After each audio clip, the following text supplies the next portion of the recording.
Hi, Algebra 1. So today we are going to factor with the greatest common factor. These are our notes and examples, and mostly it's going to be me talking and describing the process as we go along. And then this is your assignment. There are 7 polynomials for you to factor. This part down here does go back to what we were doing last week in that we need to be able to factor trinomials and binomials, and we'll get to that in just a second because there are several of those down here too. So you should be able to use these notes and examples pretty well because they match up fairly well with the assignment. So here we go. Greatest common factor. Remember, that is the largest number that divides into both terms that we're talking about. So here, number 1 says find the largest integer that will divide into each of these terms, 9x and 45. So what's the biggest number that goes into 9 and 45? Okay, yeah, I'm not going to pause for effect because that'll make this video way too long. All right, so 9 is the largest integer that will go into both of those numbers. 7x squared and 21x. Again, we're just looking for integers here. We're going to bring it all together down here in just a moment. So 7x squared and 21x. The largest integer that goes into both 7 and 21 is, of course, 7. All right, so the largest degree of x that can be factored out of all of the terms. The way I usually explain this is, if we were going to be equally taxing everybody, what is the most that everyone can give up? Well, he has an x. This 9x does. 45 does not. And so no x's can be factored out of both of these terms because they they don't both have one to give. So we can't take it from anybody because it's not fair. And so 7x squared and 21x. Well, 21x has an x and 7x squared has 2 x's. So I can take one from everyone and it would be fair. So I can take 1x from everyone there. Now, the way this looks whenever we factor the polynomials, and this is down here, the text notes to do this. To factor polynomials, find the greatest common factor of the coefficients and factor that out. Divide each term by the GCF. Then find the greatest common factor of the variables by finding the lowest power that will divide all of the terms, and then factor that out. And then move the GCF to the outside, write it in parentheses. Okay, so that you can't visualize that, can you? Maybe you can. Some of you guys are smarter than me, whatever. So what this looks like is, because this is the same as this up here.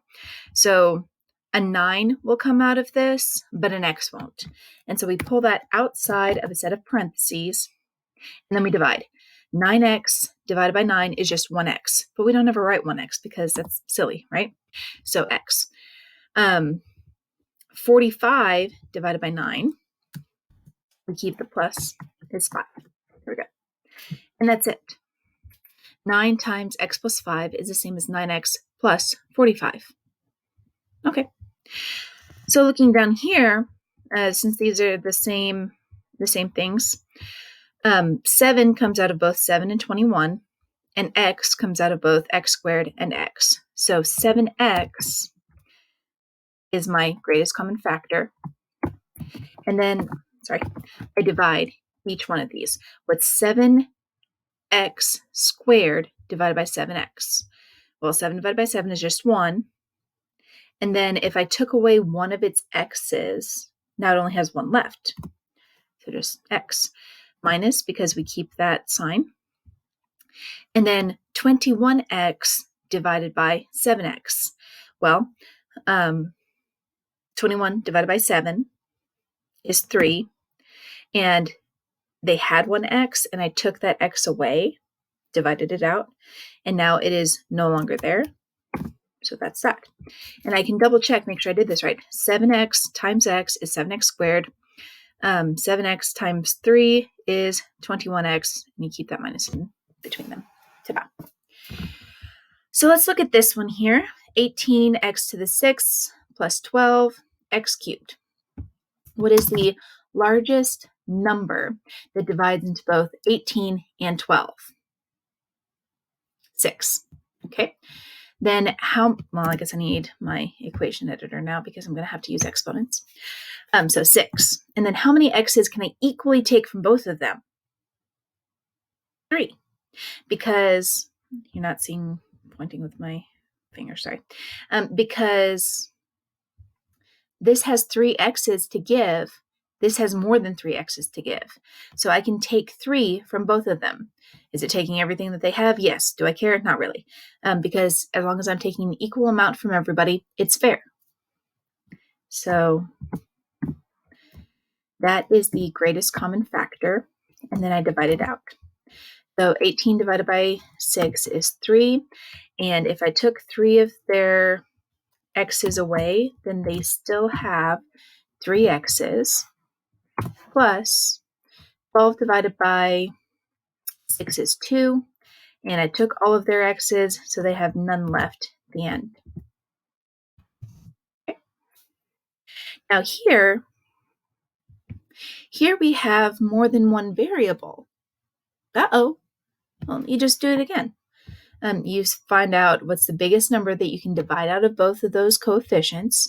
Then you determine how many x's can you take from everybody and how many y's can you take from everybody. So 3 and 12, obviously the biggest number that will go into those is 3. And then how many x's can I equally take from everybody? And this is the trick. What is the smallest exponent on the x's? 5 or 7? 5. So I can take 5 x's from each term. Okay, and then y's. What is the smallest exponent on the y's? Well, here's a 2. This one doesn't have one. All right, that's 1. So I can take 1 y from everybody. And I open up my parentheses, and I divide each term by this. So 3 divided by 3 is 1. X to the 5th divided by x to the 5th, they cancel out. Y squared divided by y is just y. That's all that's left. I have divided all of these, and they scratch out except for the y's. And then plus 12 divided by 3 is 4. If I had 7 x's and I took 5 of them away, now they only have 2 x's left. And they had 1 y. I took 1 y out. There's no y's left. When we factor these, there shouldn't be anything in common between these two terms anymore. There shouldn't be anything in common between these two terms. Nothing in common between these two terms. Otherwise, we didn't factor it all the way. Okay? That's how you factor using a GCF. Now, here are, there's the text rules again. You can read that at your leisure because you do have this, this document. Now, here's something weird, right? There's no coefficient. So 5x squared plus x. Well, what's the biggest number that goes into 5 and, oh, right, there's a 1 there. I forgot.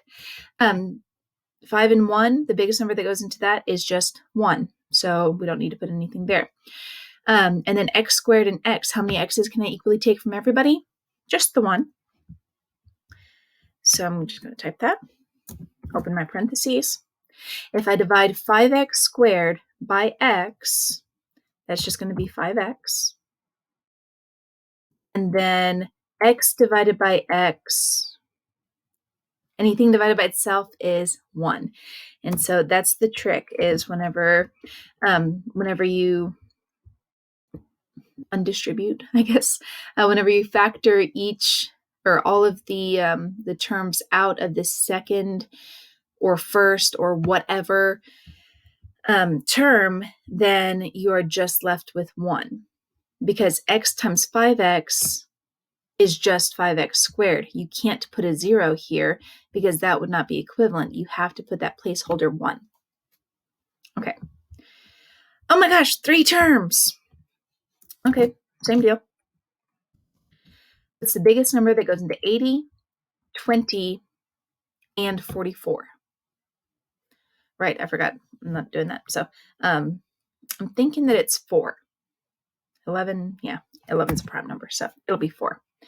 And then how many x's can I equally take from everyone? The smallest exponent on the variable is a 1.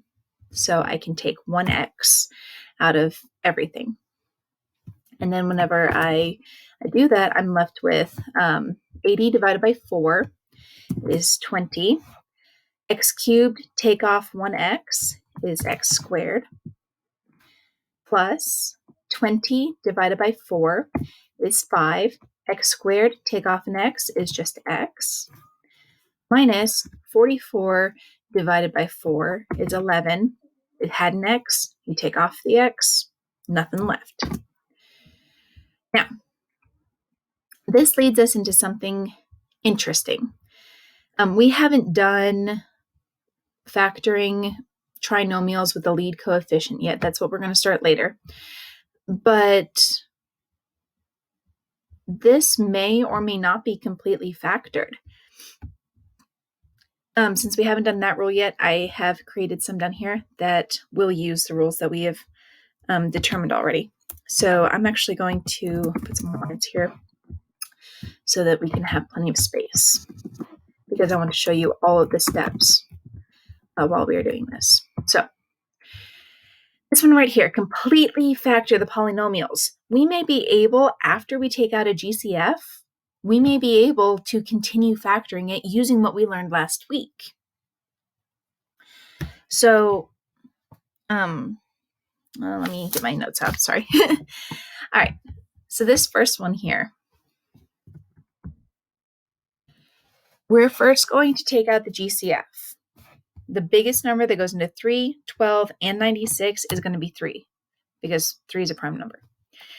And the smallest exponent on the x, well, here's an x1, but this guy doesn't have an x, so I can't equally take one from everybody. And so this technically has the exponent x to the 0 power, but we don't write that because it's takes up so much space. You know, it's ridiculous. Excessive, I guess I should say. So there's no x's that we can factor out. So we open our parentheses, and we divide each of these terms by 3. So we're left with x squared minus 4x minus, what do you think that is? 32. There we go. So now we have that 3, and we can factor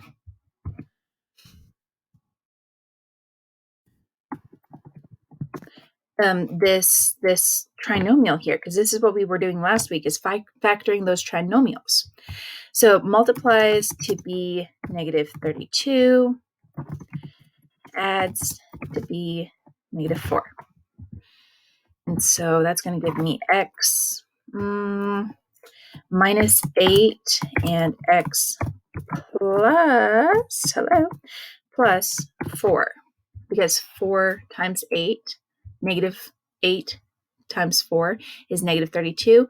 Negative 8 plus 4 is negative 4. So this is adding another step.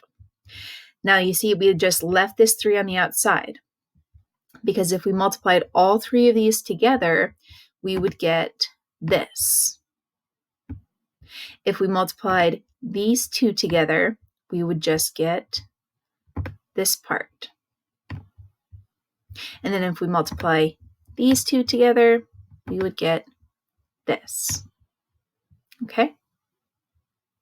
I don't know why I'm saying okay like that. That's the same thing my mother does on the phone. It's like, okay, when she's leaving a message. I'm like, nobody's there to answer you. All right. So there's that. On to the next one then. So this is completely factored, because this is all broken down as far as we possibly can. We've taken out the GCF and we've broken down the trinomial into the two factors that we were talking about last week. So let's look at this one. 12x to the fourth plus 48x cubed plus 48x squared. 12 and 48 and 48. The biggest thing that goes into all of those is 12. So we're going to take the 12 out. I'm going to need exponents on this one. Okay. All right. So here we got x to the fourth, x cubed, and x squared. We can take out an x. We can actually take out two x's because everybody has at least two x's. So x squared. That is our GCF. That's our greatest common factor. We can take that out of everybody here. So let's divide that out. 12 divided by 12 is 1. X to the fourth divided by x squared. Remember, we subtract our exponents.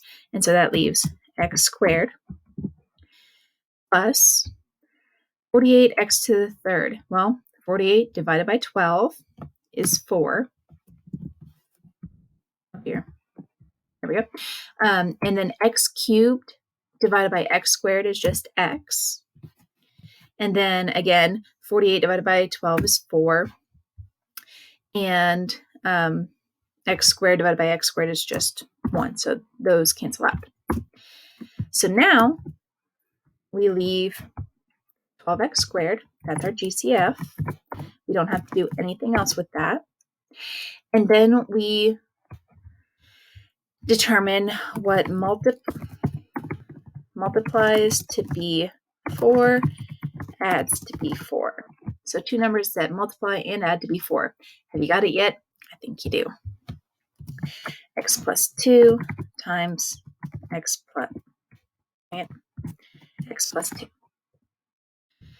And so we could write this actually as 12x squared times x plus 2 quantity squared. Oh, that's an equal sign. Because I'm smart. There we go. We could write it that way, or we could leave it as we have it right here. Either way is okay by me. This is the way that you would see it on the SAT. Yeah, so that's pretty much it. First, we take out the GCF, and then we look to see if it's still factorable. So far, everything that we can factor has a lead term of just x squared, and we'll change that later on this week. All right, last one, and then your homework. So this one, 12x squared minus 27. Thinking about what goes into 12 and 27. 9? No. 3 does, though. Yeah, 3. And so 3. And this one has an x squared. This one doesn't have anything. So all I can do is take out the 3. And then I'm left with 4x squared minus 9. Oh dear. That's one of those difference of squares, right? 4 is a perfect square, x squared is a perfect square, 9 is a perfect square, and there's a minus there in the middle. All right. So you can go ahead and just leave that 3 out front. And then remember our pattern for this. Take the square root of the first piece, 2x, and then the square root of the second piece, 3, and write, dang it, again. And then write that with a plus and with a minus between those two. And this right here is our factored form. All right, guys, last week I only had one email asking for further clarification. So if you have any trouble with this, please let me know. I'm taking your pace because last week it didn't seem like there was much of a trouble at all. And so hopefully that continues to be the case. But if not, then let me know. And we will get the extra support in where we need it. Looking real quick at your at your assignment. I didn't put the name blank on there. Okay. Factor these polynomials. So very similar to what we just saw. And then completely factor these. This is using what we are learning today and using what we are learning, or what we have learned last week. All right, tomorrow, if all goes as planned, we will continue with lead coefficients that are not equal to 1. And so that's where we get out our Xbox. No, not the one that you play Halo on. Is Halo even still a thing? You know what? Whatever. Do your homework. I'll see you guys tomorrow. Bye-bye.